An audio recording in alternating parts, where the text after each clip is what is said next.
زي أقل تلفزيون إيرترايو سلام كميت وعلوز خبركم تعزبتنا رحص بعل الدتنا تمننا لو ميسوني عسرت تري فرق معلتن فرانس تدالوي زينا ومسناد وحزنا لكم قريبنا لنا مكتسالكم زعدم خالد محمد برهان بقندنا بتاعته فيلم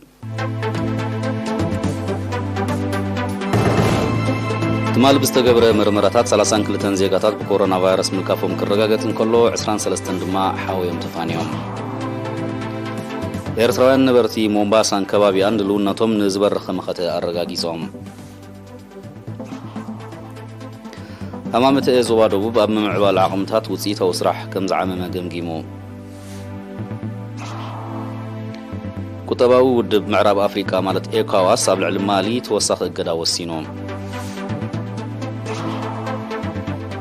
ኣሜሪካ ፀጋታት ነዳዲ ሶርያ ንምግሓጥ ሓድሽ መጻረዪ ነዳዲ ከም ዝደኮነት ተገሊጹ ኣብ ኣሜሪካ ሓደ ካብ 5 ሰባት ብለበዳ ኮሮና ቫይረስ ከም ዝተለኽፈ ተሓቢሩ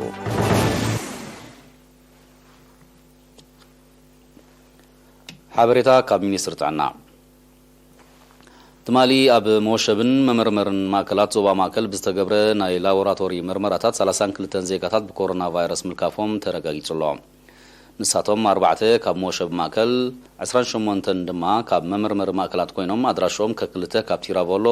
4 ኣስመራ ዕዳጋ ሐሙስ ሰንበል ገዛባንዳን ኣኽርያን ከምኡን ሓደ ካብ ፀፀራት ኦም ሓጀር ዓዲ ጓዕዳድ ማእከል ከተማ ማይጭሆት ተኾምብያ ኣውጋሮ ኣባሻውል ኣቁርደት ፓራዲዞ ምህራም ጭራ ሓዝሓዝ ከረን ደንበ ሰንበል ገጀረትን ጾሮናን እዮም እዚ ከምዚ ኢሉ እንከሎ ኮሮና ቫይረስ ተረኺቦም ኣብ ሆስፒታል ዞባ ማእከል ተዓቂቦም ክንክን ክግበረሎም ዝጸንሑ 23 ዜጋታት ሓውዮም ተፋኒዮም ኣለዉ በዚ መሰረት ጠቕላላ ቁፅሪ ብኮሮና ቫይረስ ዝተለኽፉ ዜጋታት ክሳዕ ሎሚ 8335 በፂሕሎም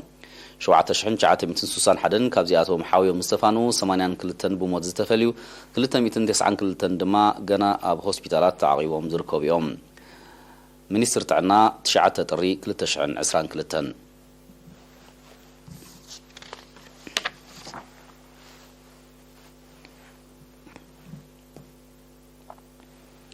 ኣብ ኬንያዊት ከተማ ሞምባሳን ከባቢያን ዝነብሩ ኤርትራውያን ኣብ ዘካይዶ ሰሚናር ክተት ከም መድረኻዊ ግድነት ድልውነቶም ንዝበረኸ መኸተ ኣረጋጊጾም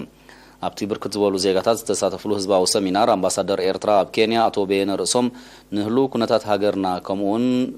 ዞባዊ ምዕባለታት ዝምልከት መብርሂ ሂቦም ክተት ንህዝቢ ኤርትራ ሓድሽ ከም ዘይኮነ ዝሓበረ ኣምባሳደር በየነ ካብ ወለዶ ናብ ወለዶ ክወራረስ ዝጸንሐን ምንጭ ኩሉ ዓወታት ዝኾነን ካብ ቀንዲ ባህሊ መኸተ ህዝቢ ኤርትራ ምዃኑ ገሊጾም ኣብ 2018 ኣብ ሞንጎ ኤርትራን ኢትዮጵያን ዝተፈረመ ስምምዕ ሰላም ሒዝዎ ዝመጽእ ዕድላትን ብድሆታትን ብዝምልከት ሰፊሕ መብርሂ ዝሃበ ኣምባሳደር በየነ እቲ ኣብ ዞባና ዝተረኣየ ጩራ ብርሃን ዘይሕጎሶም ሓይልታት ንምኹላፉ ዝከኣሎም ኩሉ ከም ዝፀዓሩ እቲ ዝረአ ዘሎ ዘይምርግጋእ ድማ ሳዕቤኑ ምዃኑ ብምጥቃስ ብቕልጽም ስሙር ህዝብታት ተሳዒሩ ዘላቒ ሰላምን ርግኣትን ዝሰፍነሉ ግዜ ርሑቕ ከም ዘይኮነ ኣነጺሮም ኣብ ልዕሊ ኤርትራ ተስገደደ በይናዊ ዘይሕጋዊ እገዳ እንተተኻኢሉ ንኤርትራ ንምንብርካኽ እንተዘይተኻኢሉ ድማ ንምድኻም ዝዓለመ ምዃኑ ዝገለጸ ኣምባሳደር በየነ ህዝቢ ኤርትራ ከምቲ ዝሓለፈ ነዚ ብድሆታት ዝሰጊሩ ጎሊሑ ከም ዝወፅእ ዘጠራጥር ከምዘየለ ኣረጋጊጾም ተሳተፍቲ ብወገኖም ሓድነቶም ኣትሪሮምን መሳርዖም ኣደሊሎምን መኸተኦም ኣንጻር ኩሉ መደያዊ ተጻብኦታት ብንቕሓትን ብተወፋይነትን ከም ዝሐይሉ ገሊጾም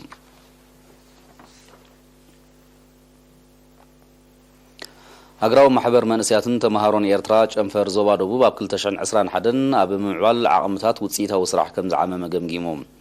ብሓደ ጥሪ ኣብ ከተማ መንደፈራ ኣብ ዝተቓንዐ ኣኼባ ሓላፍቲ ጨንፈር ኣቶ ግርማይ ገብሩ ኣብ ዘቕረቦ ጸብጻብ ሙያዊ ስልጠናታት ምትብባዕ ንብሉጻት ተማሃሮ ኣብ ምብራኽ ንቕሓት ዘተኮረ ሰሚናራት ከምኡውን ማእቶታዊ ንጥፈታት ዘጠቓልል መደባት ከም ዝተተግበረ ገሊጾም እቲ ስልጠናታት ኣብ ምሕደራን መሪሕነትን ከምኡውን መቕሳም ሙያታት ዘተኮረ ምንባሩ ጠቒሱ ድማ ካብ 12 ንኡዞባታት ዝተዋጽኡ 1079 መንእስያት ብጽገና ኤሌክትሮኒክስ ኮምፒውተር ቴክኖሎጂ ግራፊክስ ምድላው መግቢ ድራውሊኮን ምርባሕ ደርሁን ንህብን ከም ዝሰልጠኑ ፍሊጦም ማሕበር ቁጠባዊ ጸገማት ዘለዎም ኣብ ምርባሕ ደርሁን ንህብን ስነ ጽባቐ ጸጉሪ ርእሲ ግራፊክስን ካልእን ዝነጥፉ መንእስያት ካብ ተበግሶታቶም ንኸይበኽሩ ልዕሊ 723,000 ናቕፋ ልቓሕ ከም ዝሃበውን ኣብሪሆም ብዘይካዚ ባህላውን ስነ ጥበባውን ንጥፈታት መንእስያት ክብ ንምባል ምስ ክፍሊ ባህልን ስፖርትን ብምውሃድ ዝተወጠኑ መደባት ከም ዝተተግበሩ ዝሓበረ አቶ ግርማይ ሽማግለ አዕሩኽ መንእስያት ኣብ ንኡስ ዞባታት ሕፅረታት መሰልጠኒ ማእከላት ኣብ ምፍታሕ ንዝገበሩ ኣበርክቶ ብምምስጋን ምምሕዳራት ኣብ ምሕያል ኩሉ መድያዊ ብቕዓት መንእስያት ብዕቱብ ክሰርሓ ኣተሓሳሲቡ ኣብ መዛዘሚ ሓላፊ ፖለቲካዊ ጉዳያት ህግደፍ ዞባ ደቡብ አቶ እድሪስ ዓሊ መንእስያት ብባህልን ክብርታትን ሕብረተሰቦም ተኾስኪሶም ዓቕምታቶምን ፍልጠቶምን ዘዕብይሉ ባይታ ምፍጣር ሓላፍነት ናይ ኩሎም ኣካላት መንግስትን ኮምን ከም ዝኾነ ኣስሚሩሉ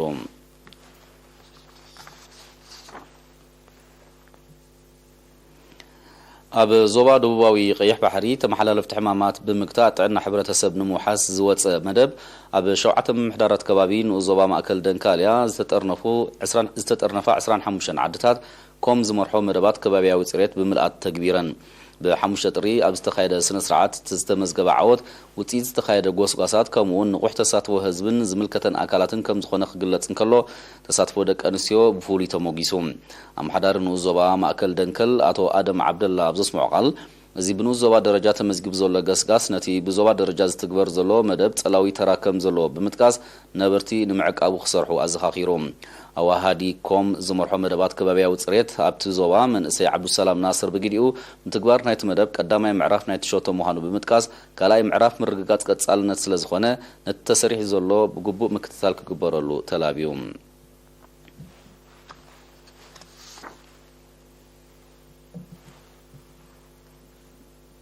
ዝኸበርኩም ተኸታተልትና ዝስዕብ ዜናታት ወፃኢ እዩ ምክትታልኩም ክትቅጽሉ ደጊምና ብኽብሪ ንዕድም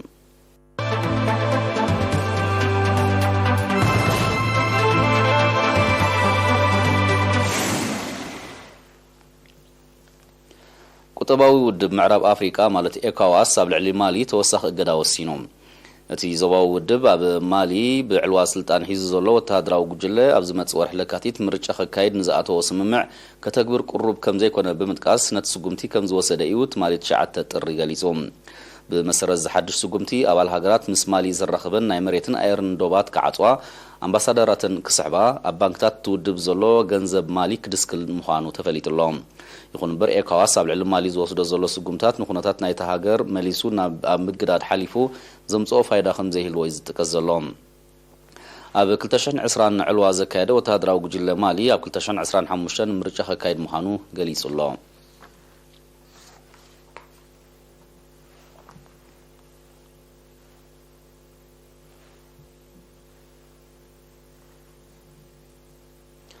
ኣሜሪካ ጸጋታት ነዳዲ ሶርያ ንምግሓጥ ኣብ ሰሜናዊ ሸነኽቲ ሃገር ሓድሽ መጻረይ ነዳዲ ከም ዝደኮነት ማዕከናት ዜና ሓቢረን እዚ ሓድሽ መጻረይ ነዳዲ መዓልታዊ ብገምጋም 3000 በርሚል ነዳዲ ከፍሪ ከም ዝኽእል እዩ ዝግለጽ ዘሎ እቲ ስጉምቲ ንምትእትታው ኣሜሪካ ክቃወሙ ኣብ ልዕሊ ዝጸንሑ ሶርያውያን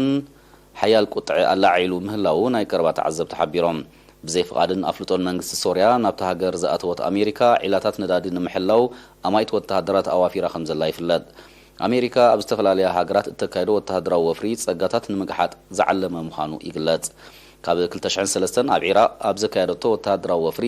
ልዕሊ 3.4 ትሪልዮን ዶላር ዝግመት ነዳዲ ከም ዝገሓጠት ጸብጸባት የረድኡ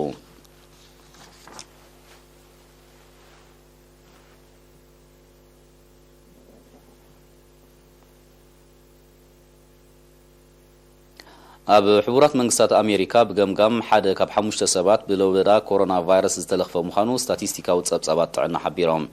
ብመሰረቶም ጸብጻባት ኣብ ኣሜሪካ በትለበዳ ናይ ዝተለኽፉ ጠቕላላ ሰባት ቁጽሪ ናብ ልዕሊ 60 ሚልዮን ናይ ዝሞቱ ድማ ናብ ልዕሊ 850,000 ክብ ከም ዝበለ ተፈሊጦም ኣብቲ ሃገር ኣብዚ እዋን እዚ መዓልታዊ ክሳዕ ፍርቂ ሚልዮን ሰባት በቲ ቫይረስ ይልከፉ ምህላዎም እዩ ዝግለጽ ኣብ ኣሜሪካ ኣብ ዝሓለፈ 3 ጥሪ 2022 ልዕሊ 1 ሚልዮን ሓድሽ መልከፍቲ ተመዝጊቡ ምንባሩ ኣይርሳዕን እቲ ናህር መልከፍቲ ኣብ ልዕሊ መንግስትን ትካላት ጥዕናን ኣሜሪካ ከቢድ ጸቕጢ ፈጢሩ ከም ዘሎ እዩ ዝግለጽ ዘሎ ብደረጃ ዓለም ቁጥሪ ጠቕላላ መልከፍቲ ልዕሊ 300 ሚልዮን በፂሑ ከም ዘሎ ዝተቐሱ ጸብጻባት 19 ሚእታዊት ካብኡ ኣብ ኣሜሪካ ዝተመዝገበ ምዃኑ ይረድኡ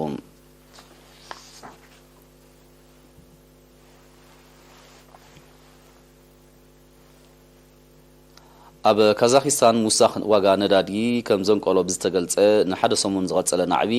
ልዕሊ 177 ከም ዝተቐትሉ ጸብጻባት ሓቢሮም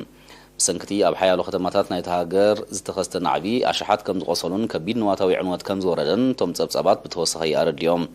بمسرت حبريتا مينستر وشتاو قدايات خازاخستان بتي أمونغو نعبنياتاتن أبالات بوليسن استولع قجت لعلي 400 مكاين كقاصلان كلوا أما إتكالات دما كم زعنون كم استزمتن تفليتهم مست قداي بستأساسر لعلي شدوشش حسابات تحت قيد آتيوم هلاهم تمينستري حبيرو لهم تنعبن عقرقرن كابت مالت شعاتة الري بخفيل هاديو خمزلو تقاليتهم منغست كازاخستان نتخونتات نمهدا أهقراوي دقف دحر محتاتو بروسيا زمراح تاوخيدان أبالات سراويت كمزل أخي ذكر كازاخستان أبت نعبي كاب كالوت هاقراد سلطانو شبراويان كمستساتفو محبارا أيرسعن بس دما اتقوداي إيد قدامويان وقنات كيهالو خمزي ترف قمتات هالو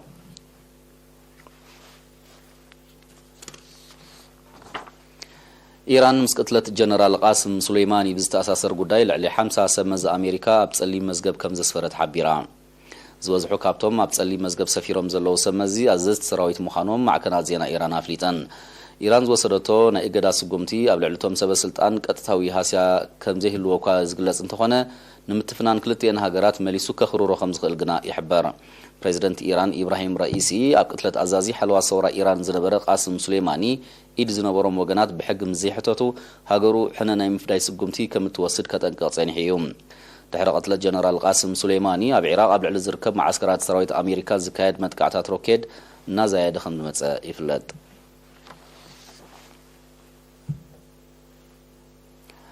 أبز حلف الثالثي أب سمينا ومعراب نيجيريا من إنهم زي تفلت عطوات بزكادو المامي متقعتي يوت لعل خلته ميتي سلامويان سبات كم تفاي قلت علوم بسنكتي أب كفلها جر سامفورا استقاد متقعتي قطرم بالكع زي تنتصر حيالو ده يوم تفيو بمهلاو قطر موتات كزايد كم زغل قمتات علوم متقعتي سراويت نيجيريا بتخبابي أنصار عطوات دحر زكادو سرحت بمصعبو حنا نايم فلايس قمتي خون كم زغليو زحبر زلوم بسنكتي أب 10 عددات استفدت أمام متقعتات كبيد نواتاوي عنوات كم سعبون سبب سلطان نيجيريا حبيرو مالهم اتفصامي بسنك شبراو تريوتات أب سمينا وشانها نيجيريا تخسيتون الزلوت تاوي زي مرقا ماليسو خمزة قاددو ناي قربات عزبتي قليسهم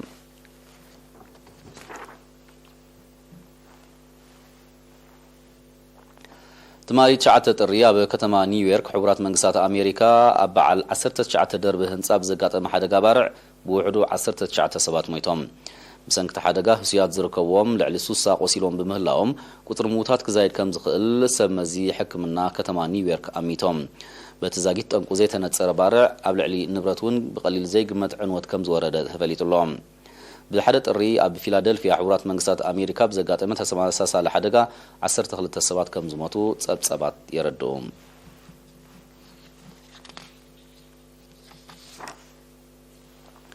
تخبركم تخطاتلتنا زينا ومسنادونا نمزام أرستات زينا خدقم لكم